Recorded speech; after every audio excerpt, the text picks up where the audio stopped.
તારીખ 24/5/2025ના રોજ પંચમહાલ રેન્જના આઈજીપી શ્રી અસારી સાહેબ અને પોલીસ અધિક્ષક હિમાંશુ સોલંકી સાહેબની સૂચના મુજબ એલસીબીની એસઓજીની ટીમ પીએસઆઈ ઝાલા સાહેબ સાથે પેટ્રોલિંગમાં હતા. દરમિયાન મોરવા હડફ વિસ્તારમાં તેઓને એક હકીકત મળેલ કે કિશન પાસે બનાવટી ભારતીય ચલણની નોટો છે.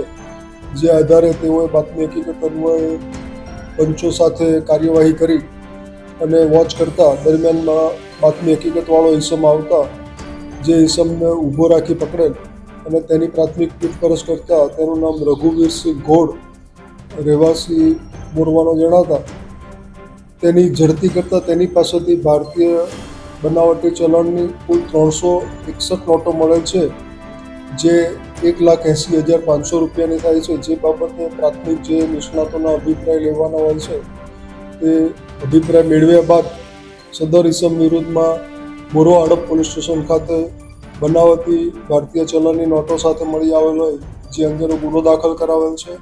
આગળની તપાસ મોરવા હડપ પોલીસ સ્ટેશનના ઇન્ચાર્જ પીઆઈ અસોડા સંભાળી રહેલ છે અને આગળની તપાસ કાર્યવાહી ચાલુ છે. સદર ઈસમની અત્યારે પ્રાથમિક પૂછપરછમાં કેટલીક નોટો એણે વાપરેલ હોવાનું જણાવેલ છે, પણ તપાસમાં આગળની હકીકત ખુલે તેવી શક્યતા એ બાબતની પણ હજુ તપાસ ચાલુ છે અને માહિતી મંગાવવામાં આવે. હાલમાં એક આરોપી છે અને આ આરોપીની પૂછપરછમાં અન્ય આરોપીની જે સંડોવણી જણાશે એવી રીતે કાર્યવાહી કરવામાં આવે.